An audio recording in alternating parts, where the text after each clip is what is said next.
अस्सलाम वालेकुम dear student, कैसे हैं आप सब लोग। उम्मीद करता हूं कि आप खैरियत से होंगे।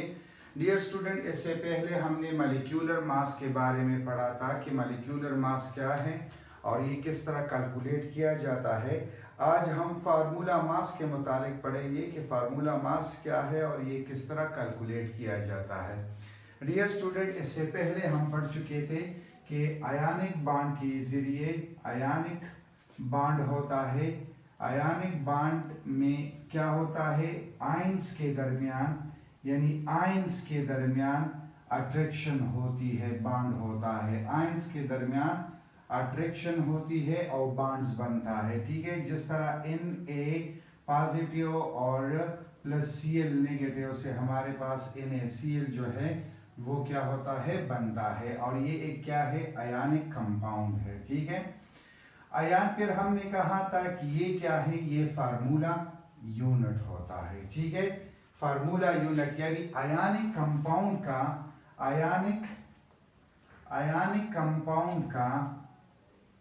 आयनिक कंपाउंड ठीक है, यानी आयनिक बॉन्ड से क्या हमें मिलते हैं, आयनिक बॉन्ड मिलते हैं। ठीक है, और आयनिक कंपाउंड का जो स्मॉलेस्ट यूनिट होता है वो फार्मूला यूनिट होता है, फार्मूला यूनिट होता है। ठीक है, अब फार्मूला यूनिट होता है।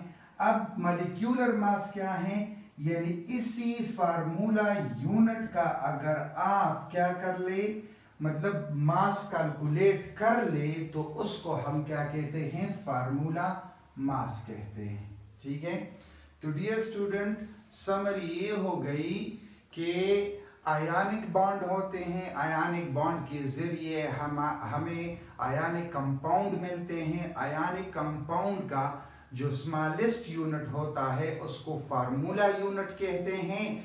अब अगर आप फार्मूला यूनिट का मास कैलकुलेट करते हैं तो वो क्या होता है, उसको हम फिर फार्मूला मास कहते हैं। ठीक है, तो ये कुछ रिवीजन थी जो फार्मूला मास के लिए क्या है, जरूरी है। ठीक है, तो अब अगर आप फार्मूला मास को डिफाइन करना चाहते हैं तो फार्मूला मास क्या है कि जब हम एक फार्मूला यूनिट में जितनी भी आयंस होते हैं, अगर आप उन सब का रिलेटिव एटॉमिक मास जमा कर लेते हैं तो वो हमारे पास क्या हो जाता है, फार्मूला मास हो जाता है। ठीक है, फार्मूला मास में फार्मूला यूनिट का होता है और फार्मूला यूनिट में आयंस होते हैं। तो आप जितनी भी आयंस है और उसकी अगर आप रिलेटिव एटॉमिक मास कैलकुलेट कर लेते हैं तो वो हमारे पास फार्मूला मास आ जाता है। मैं ये एक एग्जाम्पल के साथ जो बुक में है, बुक में एग्जाम्पल NaCl का है। डियर स्टूडेंट, ये फार्मूला यूनिट है। ठीक है, सोडियम क्लोराइड का। ठीक है, सोडियम क्लोराइड का। तो अब ये एक फार्मूला यूनिट है। इस फार्मूला यूनिट में सोडियम का आयंस मौजूद है। ठीक है, आयंस है, और क्लोरीन का जो है वो आयंस मौजूद है।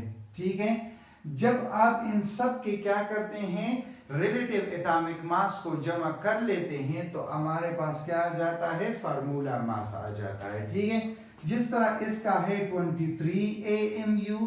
ठीक है, 23 AMU, और इसका क्या है, इसका है 35.5 AMU। ठीक है, तो अगर आप इसको क्या करते हैं, जमा कर लेते हैं तो ये हमारे पास 58.5 क्या आ जाता है, AMU आ जाता है। तो ये असल में क्या बन जाता है, फार्मूला मास ऑफ NaCl। ठीक है, तो ये है फार्मूला मास।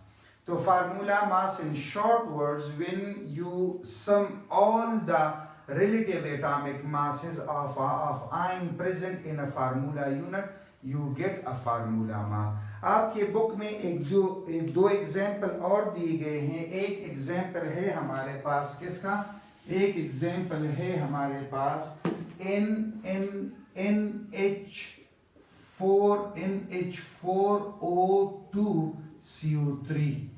ये हमारे पास एक एग्जाम्पल है NH4 होल 2 SO3। ये हमारे पास एक क्या है कि इसका फार्मूला मास आप क्या कर लो, कैलकुलेट कर लो।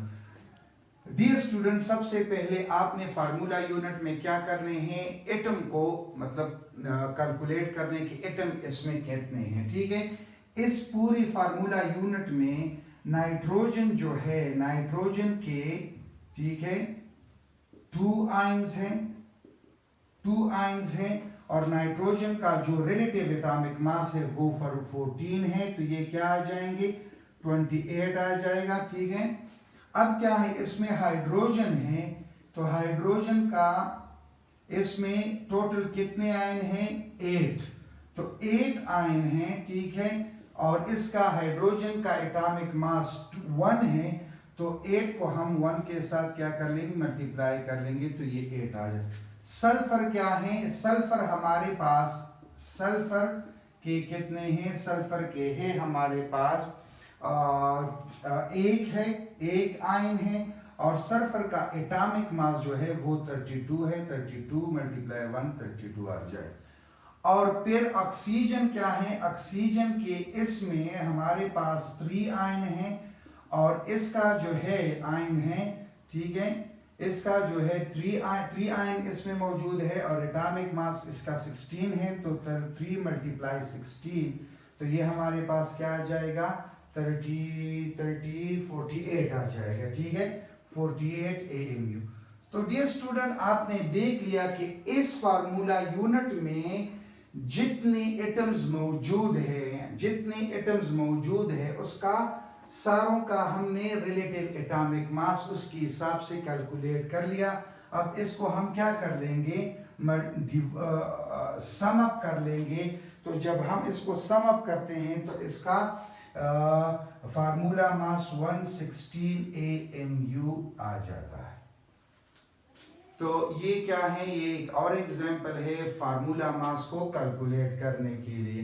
नाइट्रोजन के हमारे पास इसमें कितने हैं, 2 आयंस हैं, तो और 2 आयंस है, यानी 2 एटम्स हैं, और इसका जो एटॉमिक मास है वो 14 है। इसी तरह हाइड्रोजन के, इसी तरह ऑक्सीजन के।